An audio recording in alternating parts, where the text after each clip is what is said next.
ஓம் நமச்சிவாய.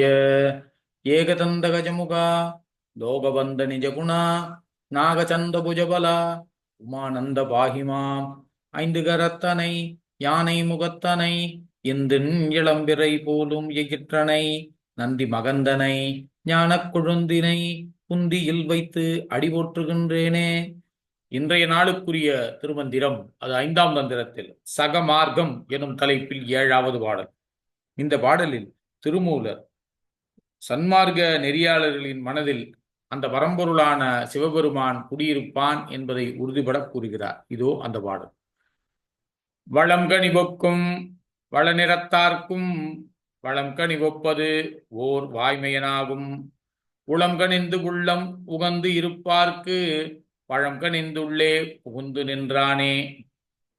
வளம் கனி ஒக்கும் வளநிறத்தார்க்கும், இங்கே வளக்கனி என்று கூறப்படுவது கனிந்த பழுத்த இனிய சுவையுடைய பழம்.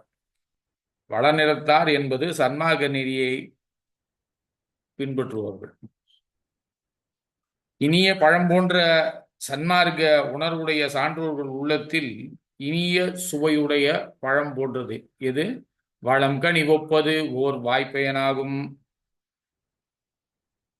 அவர்களுடைய மனதில் பரம்பொருளான சிவபெருமானை நினைத்து அதில் உள்ள சுவையை தித்திப்பவன் அந்த பரம்பொருளான சிவபெருமான். இவ்வாறு செய்வானால் உளங்கன் இந்த உள்ளம் உகந்து இருப்பார்க்கு, இந்த அருக்கணி பார்வையில் மனம் மகிழ்ந்து மனதுக்குள்ளேயே அதை விரும்பி உண்டு களித்திருக்கும் சகமார்க்க மற்றும் சன்மார்க்க நெறியை பின்பற்றுவோர்களுக்கு பழம் கனிந்து உள்ளே புகுந்து நின்றானே.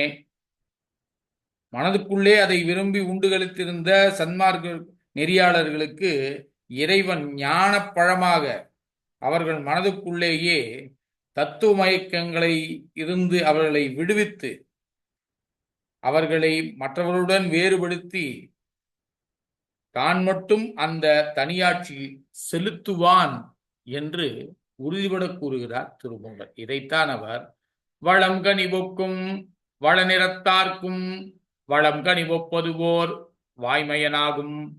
உளம் கனிந்து உள்ளம் உகந்து இருப்பார்க்கு பழம் கனிந்துள்ளே புகுந்து நின்றானே. கனிந்து பழுத்த இனிய சுவையுடைய பழம் போன்றவர்கள் சன்மார்க்க மற்றும் சகமார்க்க நெறியாளர்கள். அந்த இனிய கனிந்த பழம் போன்று சன்மார்க்கமுடைய சான்றோர்கள் உள்ளத்தில் இனிய சுவையுடைய கனிந்த அருள் கனியை தித்தித்திருப்பவன் பரம்பொருள். இந்த அருட்கனின் அருட்சுவையில் மனமகிழ்ந்து மனதுக்குள்ளேயே அதை விரும்பி உண்டு கழித்திருப்பவர்களுக்கு இறைவன் ஞானப்பழமாக அவர் மனதுக்குள்ளேயே தத்துவ மயக்கங்களை விடுவித்து அவர்களை எல்லாம் மற்றவர்களோடு வேறுபடுத்தி தாம் மட்டும் இருந்து தனியாட்சி செய்வான் அந்த பரம்பொருள் என்று உறுதிபட கூறுகிறார் திருமூலர். ஓம் நமச்சிவாய.